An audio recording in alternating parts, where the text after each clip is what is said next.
तो इससे पहले कि मैं आपको व्हाइट बोर्ड पर लेकर जाऊं, मैं आपको एक बार कंप्यूटर स्क्रीन पर लाया हूं और यहाँ पर मैं आपको अपनी वेबसाइट से इंट्रोड्यूस कराना चाहूँगा। आप हमारी वेबसाइट पर जा सकते हैं, लिंक डिस्क्रिप्शन में दिया हुआ है, कंप्यूटर वाला डॉट साइट पर। ठीक है, यहाँ पर आपको सैम्पल पेपर्स मिलेंगे, सोल्यूशंस मिलेंगे और चैप्टर वाइज क्वेश्चंस मिलेंगे और जल्द ही हमारी वीडियो सीक्वेंस में यहाँ पर अपलोड कर दी जाएगी और बहुत सारा कंटेंट जल्द आएगा अगर आपका रिस्पॉन्स अच्छा होता है तो। ठीक है, तो यहाँ पर आप हमारे चैनल पर जा सकते हो और अगर आपकी कोई क्वेरी है तो कॉन्टैक्ट में जाना और वहाँ पर ये फॉर्म भर के सबमिट कर देना। ये हमको पता लग जाएगा और हम आपकी क्वेरी को जल्द ही सोल्व करेंगे। तो चलिए चलते हैं अपने व्हाइट बोर्ड पर, बात करेंगे स्ट्रिंग हैंडलिंग के बारे में। तो सबसे पहले देखिए स्ट्रिंग्स होते क्या है।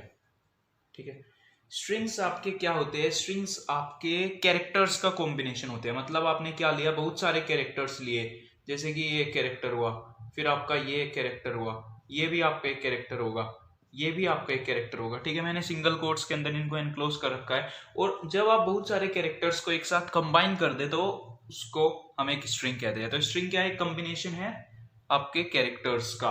तो अब आप स्ट्रिंग कैसे बना सकते हो जावा में? स्ट्रिंग एक डेटा टाइप होता है और ये आपका एक नॉन प्रिमिटिव डेटा टाइप होता है। अब नॉन प्रिमिटिव क्यों होता है इसके बारे में हम थोड़े आगे चलकर बात करेंगे। ठीक है, तो स्ट्रिंग एक नॉन प्रिमिटिव डेटा टाइप होता है और स्ट्रिंग एक क्लास भी होती है हमारी जावा के अंदर। अभी बात करेंगे थोड़े आगे चलकर। तो स्ट्रिंग आप कैसे बना सकते हो? जैसे कि कैर एक डेटा टाइप होता है आपका, तो आप कैसे बनाते थे? आप कैर लिखते थे वेरिएबल का नाम ओ बी इक्वल टू ए।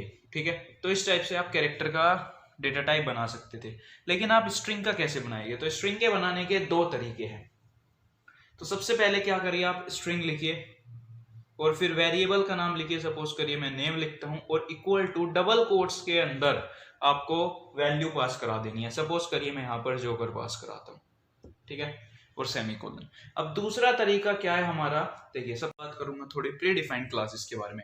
आपको पता है कि जावा के डेवलपर्स ने कुछ प्री डिफाइंड क्लासेस, मतलब पहले से ही कुछ क्लासेस बना रखी है और वो हमारे सुविधा के लिए बना रखी है। ठीक है, तो हम उनको यूज कर सकते हैं। तो एक ऐसी ही क्लास है स्ट्रिंग क्लास। ठीक है, स्ट्रिंग नाम से एक क्लास है हमारी जावा डॉट लैंग पैकेज के अंदर, और जावा डॉट लैंग पैकेज हमारा ऑटोमेटिकली इंपोर्ट रहता है सोर्स कोड के अंदर। तो हमको ना तो इस स्ट्रिंग क्लास को इंपोर्ट कराने की जरूरत है क्योंकि वो जावा डॉट लैंग पैकेज के अंदर ही है और वो तो पहले से ही आया हुआ है। तो हम डायरेक्टली यहाँ पर ऐसे लिख सकते हैं। और अगर मैं इस स्ट्रिंग क्लास का, जो जावा के डेवलपर्स ने बना रखी है, इसका एक ऑब्जेक्ट बनाओ इक्वल टू न्यू स्ट्रिंग। अब आपको पता होगा जैसे ही एक ऑब्जेक्ट बनता है तो उसका कंस्ट्रक्टर कॉल होता है ना। तो यहाँ पर ये कंस्ट्रक्टर है इसका। तो आपको पता होगा कि कंस्ट्रक्टर कोई वैल्यूज भी ले सकता है, जैसे कि मेथड्स लेते हैं, क्योंकि अभी तो एक टाइप का मेथड ही होता है। तो यहाँ पर आपको एक स्ट्रिंग की वैल्यू पास करानी होगी। सपोज करिए मैं फिर से यहाँ पर जोकर पास करा देता हूँ, तो ये क्या करेगा? आपका एक स्ट्रिंग बना देगा। तो आप देख सकते हैं कि स्ट्रिंग क्या है? आपका एक ऑब्जेक्ट है जिसका क्लास है स्ट्रिंग। तो अभी मैंने क्या कहा था कि स्ट्रिंग जो है आपका एक नॉन प्रिमिटिव डेटा टाइप है। तो नॉन प्रिमिटिव डेटा टाइप कैसे हुआ? क्योंकि यहाँ पर देख सकते हैं आपकी ये क्या है, एक क्लास है। और क्लास आपकी क्या होती है? Non primitive data type. आपने पहले पढ़ा भी था, 8 प्रिमिटिव डेटा टाइप होते हैं और 3 नॉन प्रिमिटिव डेटा टाइप। तो नॉन प्रिमिटिव डेटा टाइप में क्लास भी आती है, ऑब्जेक्ट्स भी आते हैं। ठीक है, तो ये क्या है? स्ट्रिंग आपका एक ऑब्जेक्ट है जिसका टाइप है आपकी स्ट्रिंग। तो इसीलिए, क्योंकि एक ऑब्जेक्ट है स्ट्रिंग, इसीलिए ये आपका एक नॉन प्रिमिटिव डेटा टाइप है। तो दो तरीके आपके स्ट्रिंग बनाने के, कोई सा भी तरीका आप यूज कर सकते हैं। ये जावा के डेवलपर्स ने फिर इम्प्लिसिट मेथड जो है बनाया था, जैसे कि ऑटो बॉक्सिंग और ऑटो अनबॉक्सिंग में देखा था। ठीक है, अगर आपको नहीं पता, वहां पर कंसेप्ट समझा रखा है, आप एक बार जाकर ऑटो बॉक्सिंग और ऑटो अनबॉक्सिंग वाले चैप्टर में जाकर देख सकते हो वीडियो को। ठीक है, तो इस टाइप से आप स्ट्रिंग बना सकते हो। और ये भी पता लग चुका होगा कि आपको एक क्लास, एक डेटा टाइप कैसे होती है। जैसे कि ये एक डेटा टाइप है ना, हमको कुछ ऐसी नीड पड़ी कि जैसे कि पहले तो हम एक एक कैरेक्टर को ले रहे थे, लेकिन हमको ऐसी नीड पड़ी कि हम इन सभी कैरेक्टर्स को एक साथ कंबाइन कर सके, है ना। तो हमने एक क्लास बना दी, मतलब जावा के डेवलपर्स ने स्ट्रिंग क्लास बना दी और फिर वो इस सबको हैंडल कर सकती है। इसी तरह से हम खुद की भी कुछ क्लासेस बना सकते हैं, है ना। जैसे कि स्टूडेंट नाम से एक क्लास बना ले और वो नेम और रोल नंबर और उसकी कुछ जो है डिटेल्स ले और फिर उसको कंबाइन कर दे। तो इसी टाइप से एक क्लास आपका एक डेटा टाइप होता है और जो उसका ऑब्जेक्ट होता है वो वेरिएबल होता है। इसी टाइप से ये एक वेरिएबल है आपका और ये एक डेटा टाइप है। तो आपके आई होप कुछ समझ में आया होगा कि क्लास और ऑब्जेक्ट कैसे डेटा टाइप और वेरिएबल्स होते हैं। ठीक है, तो स्ट्रिंग के बारे में ये था कि स्ट्रिंग क्या होता है? कैरेक्टर्स का कॉम्बिनेशन होता है। अभी एक और बात, यहाँ पर आप सोच रहे होगे कि ये जो जोकर वैल्यू है ये इस ऑब्जेक्ट के अंदर जाएगी। नहीं, ऐसा नहीं होगा। आपको मैंने पहले भी बताया था, जब हम किसी क्लास का एक ऑब्जेक्ट बनाते हैं तो जो ये ऑब्जेक्ट है आपका, ये एक रेफरेंस वेरिएबल होता है। अब रेफरेंस का मतलब क्या होता है आपका, मेमोरी लोकेशन।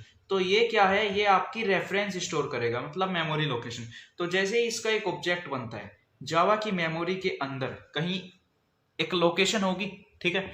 किसी सपोज करिए पूरी मेमोरी है और इसको यहाँ पर जगह मिलती है खाली, कि भाई यहाँ पर खाली मेमोरी पड़ी है, तो ये क्या करेगा, यहाँ पर ओबी को जो है एक मेमोरी एलोकेट करा देगा। मतलब जो ये जोकर है यहाँ पर, सॉरी, तो जो ये जोकर है इसको ये यहाँ पर स्टोर करा लेगा, ठीक है। जोकर यहाँ पर स्टोर करा लिया, तो इस जोकर की जो मेमोरी लोकेशन होगी, जैसे कि आपका घर इस वर्ल्ड में किसी लोकेशन पर है, तो इसी टाइप से इस पूरी मेमोरी के अंदर जहां पर ये जोकर स्टोर है, इसकी जो लोकेशन होगी ना, वो लोकेशन ओबी के अंदर जाने वाली है। इसकी मेमोरी लोकेशन जाएगी, ये जोकर नहीं जाएगा, इसकी मेमोरी लोकेशन जाने वाली है, ठीक है। तो समझ चुके होंगे रेफरेंस वेरिएबल क्या होता है। लेकिन अगर आप इसको प्रिंट कराओ, system dot out dot println के अंदर ओबी डालो तो जोकर ही आएगा। अब जोकर क्यों आएगा, थोड़ा सा इनहेरिटेंस का कंसेप्ट है इसमें, और चलो थोड़ा सा इंट्रोड्यूस करा देता हूँ आपको इनहेरिटेंस से, क्योंकि थोड़ा तो इंट्रोडक्शन आपको चाहिएगा, क्योंकि पुराने चैप्टर में भी इनहेरिटेंस को इंट्रोड्यूस कराया गया है।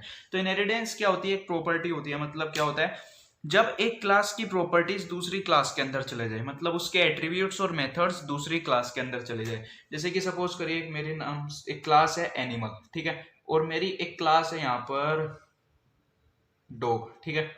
तो क्या है, इस क्लास के अंदर कुछ मेथड्स हो गए, जैसे कि एनिमल के कुछ बिहेवियर्स हो सकते हैं। जैसे कि एनिमल्स के क्या बिहेवियर्स हो सकते हैं, हाँ, जैसे कि कुछ भी ले लो। तो डॉग देखिए यहाँ पर, अब बिहेवियर याद नहीं आ रहे, ठीक है। तो देखिए डॉग एक एनिमल है, तो कुछ इसकी जो प्रॉपर्टीज होगी वो डॉग की भी तो होगी, है ना। जो एनिमल की प्रॉपर्टीज होगी वो डॉग की भी तो हो सकती है। तो हम क्या करेंगे, इस क्लास के डॉग के अंदर कुछ प्रॉपर्टीज पहुंचा देंगे। तो इसी टाइप से होती है इनहेरिटेंस में। क्या होता है, एक क्लास की प्रॉपर्टीज को दूसरी क्लास के अंदर पहुंचाना, उसके मेथड्स दूसरी क्लास के अंदर पहुंचा देना, इसको हम इनहेरिटेंस कहते हैं, ठीक है। तो एनिमल की जो प्रॉपर्टीज होगी वो डॉग की भी होगी, इसीलिए हम उसको डॉग में पहुंचा सकते हैं इनहेरिटेंस की मदद से, और हम अपने कोड को छोटा कर सकते हैं। मतलब सपोज करिए एक मेथड इसके अंदर है और वही डॉग के अंदर भी होना चाहिए, है ना। तो हम जरूरी थोड़ा है कि हम डॉग के अंदर भी वो मेथड लिखेंगे, वो फिजिबल नहीं होगा। इसीलिए हम क्या करेंगे, उसको इनहेरिट करा देंगे, ठीक है। और जो क्लास ऊपर होती है उसको सुपर क्लास, और जो नीचे उसको सब क्लास। ऊपर नीचे का मतलब जिसकी प्रॉपर्टीज इनहेरिट कराई गई है वो सुपर क्लास, और जिसके अंदर आई है वो सब क्लास, ठीक है। तो इनहेरिटेंस को और अच्छे से समझा देगी अलग वीडियो में, यहाँ पर शायद इतना अच्छा ना समझ आया हो, ठीक है। तो आगे बढ़ते हैं, फिलहाल स्ट्रिंग पर ज्यादा फोकस करते हैं। तो देखिए होता क्या है, एक ऑब्जेक्ट क्लास होती है, ऑब्जेक्ट नाम से एक क्लास है, जावा के डेवलपर्स ने डिफाइन कर रखी है, और ये सुपर क्लास होती है हर क्लास की। मतलब क्या, जो इसके मेथड्स होंगे, जो इसके वेरिएबल्स होंगे, वे हम किसी भी क्लास के अंदर यूज कर सकते हैं। तो इसका एक मेथड है टू स्ट्रिंग मेथड, ठीक है। और ये मेथड हम क्या है, किसी भी क्लास के अंदर यूज कर सकते हैं। तो अगर मैं आपसे कहूँ, आप यहाँ पर लिखते हो ना SOPLNOB, ठीक है, तो यहाँ पर जो ये लिखा होता है एक्चुअल में ये नहीं होता। मतलब क्या, OB.toString कॉल होता है, एक मेथड होता है toString, और ये मेथड आपका कॉल होता है OB.toString मेथड। और toString मेथड स्पेसिफाई करता है कि जब आपका एक किसी क्लास टाइप का ऑब्जेक्ट बने तो फिर वो क्या रिटर्न करना चाहिए। तो उन्होंने क्या कर रखा है, जावा के डेवलपर्स ने स्ट्रिंग क्लास के अंदर toString मेथड को इस टाइप से मॉडिफाई कर रखा है कि वो ये वैल्यू ही प्रिंट करे, ठीक है। तो एक्चुअली जब आप OB लिखते हो println के अंदर, वो आपका वेरिएबल का मतलब जो रेफरेंस वेरिएबल होता है, जो आपकी मेमोरी लोकेशन होती है, वो मेमोरी लोकेशन भी प्रिंट नहीं होती, वो हैश कोड प्रिंट होता है। अब हैश कोड के बारे में आपको आगे पता लगेगा। फिलहाल आप ये समझ लीजिए, हर एक क्लास सब क्लास होती है ऑब्जेक्ट क्लास की, और सब क्लास का मतलब क्या कि ऑब्जेक्ट के अंदर जितने सारे मेथड्स होंगे, जितने सारे वेरिएबल्स होंगे, वो इस क्लास के अंदर भी आ जाएंगे, मतलब हर एक क्लास के अंदर होंगे। और इसी टाइप से एक मेथड होता है toString मेथड, जो बताता है जब भी आप ऑब्जेक्ट का नाम प्रिंट कराए तो क्या प्रिंट होना चाहिए। तो इसी टाइप से आप मॉडिफाई कर सकते हैं आप अपने प्रोग्राम के अंदर कि जब हम ऑब्जेक्ट का नाम प्रिंट कराए तो क्या होना चाहिए। इसके बारे में हम कभी आगे बात करेंगे, काफी इंटरेस्टिंग है। तो आगे बात करते हैं स्ट्रिंग के बारे में। तो यहाँ पर हमने बात कर ली कि स्ट्रिंग क्या होता है, हम स्ट्रिंग को कैसे बना सकते हैं। तो चलिए थोड़ा इसकी प्रैक्टिस कर लेते हैं अपनी IDE के अंदर, और दिखाता हूँ मैं आपको यहाँ पर थोड़ा सा toString भी, और जब हम ऑब्जेक्ट को प्रिंट करते हैं तो क्या होता है, ठीक है। तो चलिए मैंने यहाँ पर एक क्लास बना लिया है। क्लास का नाम मैंने स्ट्रिंग डेमो रखा है। तो चलिए थोड़ी सी स्ट्रिंग को प्रैक्टिकली देख लेते हैं। तो मैंने बताया था सबसे पहले आप स्ट्रिंग कैसे बना सकते हो। स्ट्रिंग एक डेटा टाइप होता है जो नॉन रेफरेंस डेटा टाइप होता है। तो आप स्ट्रिंग लिखो और ऑब्जेक्ट का नाम लिखो। सपोज करो मैं यहाँ पर नेम लिखा और इसके अंदर जोकर वैल्यू डाल दी, ठीक है। तो क्या होगा, देखा आपने यहाँ पर स्ट्रिंग लिखा, फिर वेरिएबल का नाम लिखा और फिर कैरेक्टर्स की एक सीक्वेंस आपने पास करा दी डबल कोट्स के अंदर एनक्लोज करके। अब मैंने बताया कि आपका जो स्ट्रिंग होता है वो एक नॉन प्रिमिटिव डेटा टाइप होता है, मतलब एक ऑब्जेक्ट होता है जिसका टाइप क्लास होता है स्ट्रिंग का, ठीक है। अब आप सोच रहे होगे हमने यहाँ पर ऑब्जेक्ट तो बनाया ही नहीं स्ट्रिंग क्लास का, लेकिन ये जावा के कंपाइलर ने खुद कर दिया, ठीक है। आपने ऐसा लिखा, लेकिन जावा के कंपाइलर ने इंटरनली क्या किया, एक ऑब्जेक्ट बनाया जिसका क्लास होगी स्ट्रिंग, ठीक है। जिसकी क्लास स्ट्रिंग होगी उसका एक ऑब्जेक्ट बनाया, तब ये वैल्यू पास कराई होगी उसे। और दूसरा तरीका था स्ट्रिंग लिखा, स्ट्रिंग क्लास है हमारी जावा डॉट लैंग पैकेज के अंदर और Java dot lang package already imported है, ठीक है। तो इसका एक ऑब्जेक्ट बनाया नेम नाम से, इसको हम कमेंट आउट करते हैं इक्वल टू न्यू स्ट्रिंग, और ठीक है यहाँ पर ये एक कंस्ट्रक्टर है और इसको एक स्ट्रिंग वैल्यू चाहिएगी इसको बनाने के लिए, ठीक है। वो इंटरनल फंक्शन है, कैसे काम करेगा इसके अंदर, कंस्ट्रक्टर कैसे काम करेगा, मेथड्स हो गए इसके अंदर, उसकी जानने की अभी हमें ज़रूरत नहीं है, ठीक है। फिलहाल समझ लीजिए कंस्ट्रक्टर है और मैं इसको पास कराइए वैल्यू करा दी। अब मैं यहाँ पर क्या करता हूँ, इसको प्रिंट कराता हूँ system dot out dot println name को। अगर मैं यहाँ पर प्रिंट कराऊँ तो मैंने आपको बताया था एक रेफरेंस वेरिएबल है, मतलब जहाँ पर ये जोकर स्टोर हुआ होगा उसकी मेमोरी लोकेशन को इसने स्टोर किया होगा, है ना। लेकिन जब मैंने इसको प्रिंट कराया तो ये क्या है, ये आपका जोकर शो करेगा, ठीक है। जोकर कहाँ गया, ये रहा। तो जोकर क्यों शो करेगा, क्योंकि वो टू स्ट्रिंग मेथड यहाँ पर कॉल हुआ है। वहां पर लिखा तो आपने सिर्फ नेम है, लेकिन कॉल हुआ है नेम डॉट टू स्ट्रिंग, क्योंकि टू स्ट्रिंग मेथड क्या है, एक ऑब्जेक्ट क्लास का मेथड है और ये इसके अंदर भी आ चुका है क्योंकि ये सब क्लास है ऑब्जेक्ट की, ठीक है। तो मैं यहाँ पर लिखता हूँ डॉट टू स्ट्रिंग। अगर मैं ऐसा लिखूं तो जावा ने इंटरनली ऐसा किया है, हमने लिखा सिर्फ नेम है लेकिन जावा ने किया क्या है, किया ये है, भले ही हमने ना लिखा हो। तो एक बार दिखा देता हूँ आपको, सेम आउटपुट आएगा जो पहले आया था, ठीक है। तो देखिए जोकर आ रहा है। तो इस टाइप से आपको समझ में आ चुका होगा टू स्ट्रिंग मेथड एक मेथड है, ठीक है। सब क्लास के अंदर होता है ये। इसी टाइप से स्ट्रिंग क्लास के अंदर भी होगा क्योंकि ये भी एक सब क्लास होगी ऑब्जेक्ट क्लास की। तो सपोज करिए स्ट्रिंग डेमो क्लास है, इसके अंदर भी टू स्ट्रिंग मेथड होगा, ठीक है। जब मैं इसका एक ऑब्जेक्ट बनाऊंगा स्ट्रिंग डेमो नाम से, O B equal to new string demo, ठीक है। मैंने यहाँ पर ये कॉल किया और फिर मैं यहाँ पर क्या करता हूँ, चलिए देखिए, ओ नो। तो मैं यहाँ पर सपोज करिए ओ भी प्रिंट करा देता हूँ, ठीक है। देखते हैं ओ भी प्रिंट कराने पर क्या आता है। तो कुछ ऐसा है, ये हैश कोड है, इसके बारे में ज़्यादा जानने की ज़रूरत नहीं है। ज़्यादा क्या, कम भी मत जानो, आपको पता ही नहीं है अभी। जब तो मैं क्या कह रहा था, एक टू स्ट्रिंग मेथड होता है और उस टू स्ट्रिंग मेथड को हम ओवरराइड कर सकते हैं, मतलब क्या, उसको बदल सकते हैं। तो देखिए मैं यहाँ पर बदल देता हूँ एक बार और आपको पता लग जाएगा।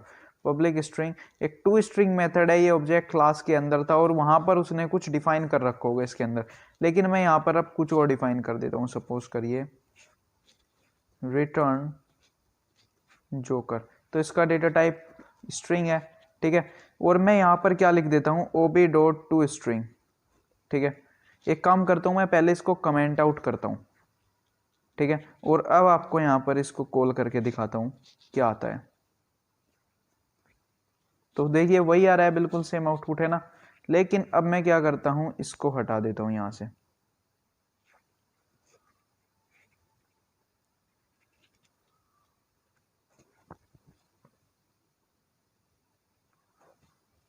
ठीक है। कमेंट हटा देते हैं एक बार यहाँ से और फिर देखते हैं। अब देखिए यहाँ पर क्या आने वाला है, प्रेडिक्ट कीजिए क्या होगा। तो देखिए जोकर आ रहा है और हमने क्या किया था वहां पर। और अब मैं क्या करता हूँ, यहाँ से टू स्ट्रिंग भी हटा देता हूँ, ठीक है। टू स्ट्रिंग भी हटा देता हूँ, आप चिंता क्यों कर रहे हो, मैं यहाँ पर टू स्ट्रिंग भी हटा देता हूँ, फिर भी जोकर ही आएगा, ठीक है। क्या आएगा, जोकर। तो जोकर ही आया, देखिए, है ना, सही बात। तो आपके समझ में आया होगा कुछ कुछ की जो एक क्लास होती है ऑब्जेक्ट नाम से, जो सबकी सुपर क्लास होती है और उसके अंदर ये मेथड होता है टू स्ट्रिंग। और वे मेथड क्योंकि इनहेरिटेंस के टाइम पर सब क्लासेस के अंदर भी आ जाता है, तो यहाँ पर भी आ चुका है। तो ये मैंने थोड़ा सा ओवरव्यू दिया टू स्ट्रिंग का, भले ही आपके सिलेबस में ना हो, ताकि आप समझ पाए कि जब हम string name equal to new string और फिर ये किया और फिर नेम प्रिंट कराया तो जोकर आया और हमने कहा कि उसके अंदर जो है मेमोरी एड्रेस चला गया है, तो ऐसा क्यों हुआ। तो इसी टाइप से मेमोरी एड्रेस भी प्रिंट नहीं होता, उन्होंने कुछ अंदर से मॉडिफिकेशन कर रखा है क्या प्रिंट होना है, ठीक है। तो ये बात आपके समझ में आ चुकी होगी। तो अगले वीडियो में हम स्ट्रिंग के मेथड्स के बारे में बात करेंगे और साथ ही साथ कुछ प्रैक्टिस करेंगे। और मैं आपको एक बार अपनी वेबसाइट को ओवरव्यू यहाँ पर दिला देता हूँ। आप हमारी वेबसाइट पर जा सकते हैं, computerwala.site, ठीक है, इस नाम से हमारी जो है वेबसाइट है। यहाँ पर जाना और यहाँ पर आपको सॉल्यूशंस मिलेंगे, सैम्पल पेपर्स मिलेंगे, चैप्टर वाइज क्वेश्चंस मिलेंगे और जल्दी हम यहाँ पर अपनी वीडियोस भी अपलोड करा देंगे। इस पर आप यहाँ पर जाकर एक सीक्वेंस में देख पाएंगे, ठीक है, एक सीक्वेंस में, ठीक है, पूरा सिलेबस की, और इसको एक्सप्लोर करना जाकर। और अगर आपकी कोई क्वेरी है तो कॉन्टैक्ट पर जाना और ये फॉर्म सबमिट कर देना, ठीक है, ये हमारे पास पहुंच जाएगा और हम आपकी क्वेरी को जल्द से जल्द सोल्व करेंगे। तो और कुछ तो बचा नहीं, ठीक है, अगले वीडियो में मिलते हैं।